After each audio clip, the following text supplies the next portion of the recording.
രണ്ടാമത്തെ ആഴ്ച തുടങ്ങി. അതൊരു നല്ല ഒരു സൂചനയാണ്. പിന്നെ വേറൊരു പോയിൻ്റ് ഉള്ളത്, ബ്രാൻഡൻ കാർട്ടറിൻ്റെ ഡയറ്റ് ഇപ്പോൾ ഒരാഴ്ചയായിട്ട് ഫോളോ ചെയ്തിട്ട് ഉള്ള മാറ്റങ്ങൾ. ഇപ്പോൾ റോഡ് നോയ്സ് ഉള്ളതുകൊണ്ട് എനിക്ക് എത്രത്തോളം പറയാൻ പറ്റുമെന്ന് അറിയത്തില്ല.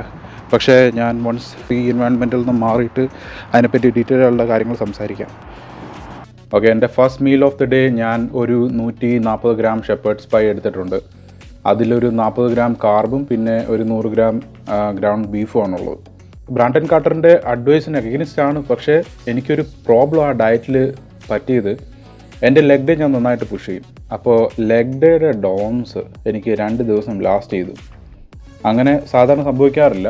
ഇപ്പം പുഷ് ഡേയും ഫുൾ ഡേയും കഴിഞ്ഞിട്ടും എനിക്ക് അത്രയ്ക്ക് ഒരു പ്രശ്നം ഉണ്ടായിട്ടില്ല. എന്നാലും അത്യാവശ്യം നന്നായിട്ട് ലെഗ് ഡേയിൽ പുഷ് ചെയ്ത് കഴിഞ്ഞിട്ട് ഈ ഡോംസ് എനിക്ക് ഇത്രയും നീണ്ടു നിന്നത് ആ ഡയറ്റിൻ്റെ ഒരു റിക്കവറിയുടെ ഭാഗത്തുണ്ടായ ഒരു പോരായ്മയായിട്ട് എനിക്ക് തോന്നി. അതുകൊണ്ട് കുറച്ച് കാർബ് ഇൻട്രൊഡ്യൂസ് ചെയ്യാമെന്ന് ഞാൻ വിചാരിച്ചു. പക്ഷേ കഴിഞ്ഞ 2 ദിവസം എൻ്റെ ഡയറ്റ് വളരെ മോശമായിരുന്നു. കുറേ പാളിച്ചകൾ പറ്റി. പക്ഷേ I am back on track. കുറച്ച് അഡ്ജസ്റ്റ്മെൻറ്റ്സ് ഒക്കെ ഇൻഡിവിജ്വൽ ആയിട്ടുള്ള മാറ്റങ്ങളുണ്ടല്ലോ, അതിനനുസരിച്ച് എനിക്ക് തോന്നുന്നു കുറച്ചും കൂടെ കാർബ് ഇൻട്രൊഡ്യൂസ് ചെയ്യണം എന്നെനിക്ക് തോന്നി. അങ്ങനെ മാറ്റങ്ങൾ വരുത്തിയിട്ട് ഇന്ന് മുതൽ പിന്നെയും ചെയ്തു തുടങ്ങുക. സ്ഥിരം പോലെ തന്നെ വേ പ്രോട്ടീൻ, ഫ്ലാക്സ്, ചിയ, പിന്നെ ഒരു ആപ്പിൾ, ഇത്രയും വെച്ചിട്ടൊരു ഷേക്ക് അടിച്ച് കുടിക്കണം. എനിക്ക് തോന്നുന്നു എൻ്റെ ഡെയിലി പ്രോട്ടീൻ റിക്വയർമെൻറ്റ് മിനിമം ഈ ഫസ്റ്റ് മീലോടെ കൂടെ കഴിയും. അതെനിക്ക് എൻഡ് ഓഫ് ദി ഡേ വരെ തന്നെ പുഷ് ചെയ്യാൻ വേണ്ടിയിട്ട് അത് മതിയാവും. പിന്നെ ഒരു മീലും കൂടെ ആഫ്റ്റർനൂൺ അല്ലെങ്കിൽ ഈവനിങ്. അത്രയേ ഉള്ളൂ, പരിപാടി തീർന്നു. ഡയറ്റ് വളരെ ഈസിയാണ്. ഷെപ്പേർഡ്സ് പൈ ഒരു ബാലൻസ്ഡ് മീലാണ്. ഇത് ഉണ്ടാക്കാൻ വളരെ എളുപ്പമാണ്.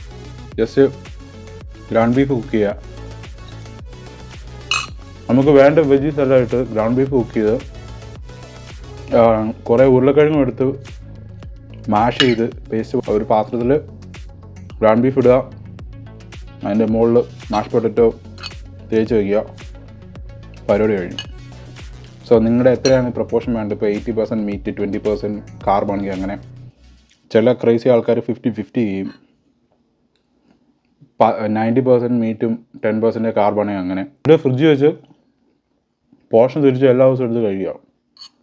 Easy meal prep. ഓക്കെ, ഇപ്പോൾ ആഴ്ചയിൽ ആദ്യത്തെ ദിവസം ആയതുകൊണ്ട് തന്നെ പുഷ് ഡേ 4 എക്സസൈസസ് അത്യാവശ്യം നല്ലതായിട്ട് തന്നെ പുഷ് ചെയ്തു. പിന്നെ ഒരു മാറ്റം ഉണ്ടായിരുന്നത്, വർക്കൗട്ട് കഴിഞ്ഞിട്ട് ഞാൻ മറ്റേ ഷ്വിൻ്റെ ഇൻഡോർ ബൈസൈക്കിൾ ഉണ്ടല്ലോ, അതിൽ കയറിയിട്ട് 20 മിനിറ്റ് കാർഡിയോ ചെയ്തു.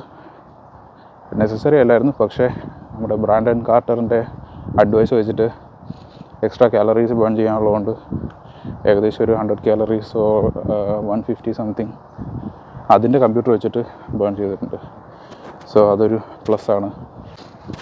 ഡയറ്റിൻ്റെ കാര്യത്തിൽ കഴിഞ്ഞ 2 ദിവസം മെസ്സി ഡയറ്റായിരുന്നു. ഐസ്ക്രീം, അതായത് ഹെവി കാലറി ഡയറ്റ്സ്. 2 ദിവസം റെസ്റ്റ് ഡേ ആയിരുന്നു. ആക്റ്റീവ് റെസ്റ്റ് പോലും അല്ലായിരുന്നു. എൻ്റെ പ്ലാൻ ആക്റ്റീവ് റെസ്റ്റ് ആക്കാനായിരുന്നു, പക്ഷേ ആ വഴിക്ക് പോയി എന്ന് കരുതി കുഴപ്പമൊന്നുമില്ല. സെക്കൻഡ് നമ്മളിത് ചെയ്യുന്നുണ്ടോ പിന്നെയും എന്നുള്ളതില്ല കാര്യമുള്ളൂ. സെക്കൻഡ് വീക്കിൽ 40,000 സ്റ്റെപ്പ് വേണമെന്നാണ് പറയുന്നത്.